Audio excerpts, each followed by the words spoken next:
ہر نیکی کرنا اللہ تعالیٰ کی توفیق سے ہے۔ آپ لوگ جو یہاں پہ آئے ہیں نا، بہت سے لوگ ہیں جو آنا چاہتے ہیں، لیکن مجھے بہت سے لوگ ملتے ہیں جو کہ کبھی اس لیکچر میں نہیں آئے، اس حلقہ میں نہیں آئے، لیکن وہ رہتے ہیں I8 میں یا باہر تھوڑا قریب رہتے ہیں،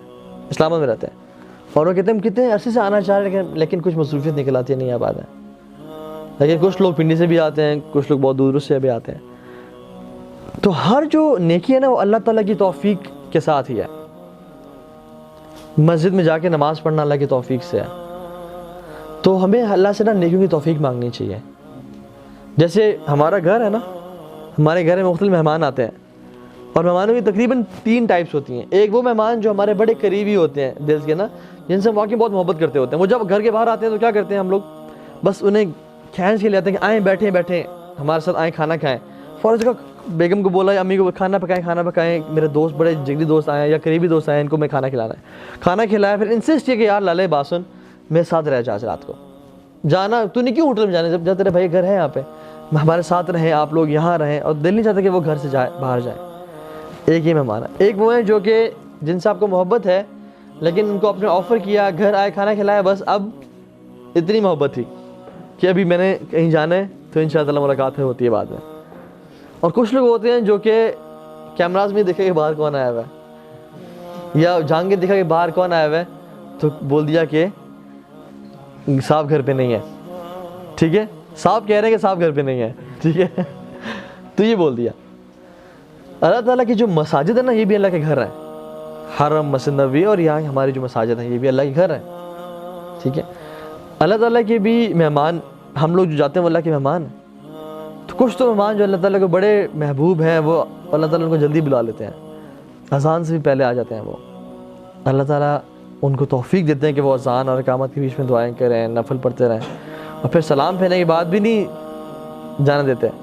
کہ تم بیٹھے رہو کچھ دیر میرے گھر میں، تلاوت کرتے رہو، نماز کے بعد کے اذکار کرو، کچھ دعائیں مانگ لو، اور پھر وہ آرام سے فری ہو کے پھر وہ جاتے ہیں۔ یہ اللہ کو بڑے قریبی اور محبوب مہمان ہیں، بڑے پسندیدہ لوگ ہیں اللہ تعالیٰ کے۔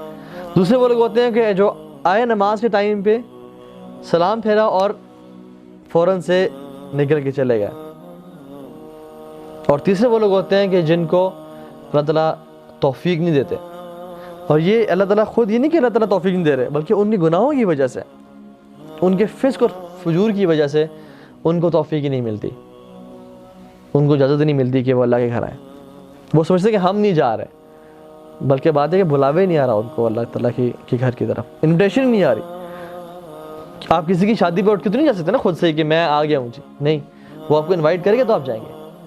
تو مساجد میں بھی نا جو انسان گناہ گار ہے نا، کیونکہ ہم نے ایفیکٹس آف سینس میں پڑھا تھا کہ گناہ جو ہے نا ان کی چینز اور شیکلز ہوتی ہیں، وہ انسان کو جکڑ کے رکھتے ہیں۔ یاد رکھیں کہ جب آپ کی مساجد میں نمازیں مس ہو رہی ہیں نا، اس کا مطلب یہ ہے کہ کچھ آپ کے گناہ ہیں جنہوں نے آپ کو روک کے رکھا ہوا ہے، کچھ آپ سے غلطی ہو رہی ہے، یا تو آپ نے ماں کی نافرمانی کی ہے، کوئی ایسا آپ نے ایسا جیسچر شو کر دیا کہ جس سے ماں کا دل ٹوٹا ہے، یا باپ کی نافرمانی کی ہے،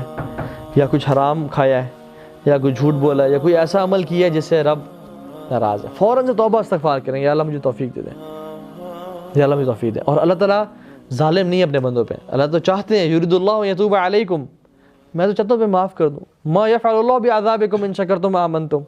میں کیا کروں گا تمہیں عذاب دے کے، اللہ خود کہہ رہے قرآن میں تمہیں کیا کروں گا عذاب دے کے اگر تم شکر گزار بن جاؤ اور ایمان والے بن جاؤ۔ التائب من الذنب کمن لا ذنب لہ، گناہوں سے توبہ کرنے والا ایسے جیسے اس نے کبھی گناہ کیا ہی نہیں۔ تو اللہ تعالیٰ تو معاف کرنا چاہتے ہیں انسان کو، لیکن انسان کے اپنے گناہ ہیں۔ تو ہر جو نیکی ہے نا وہ اللہ کی خاص توفیق سے ہے۔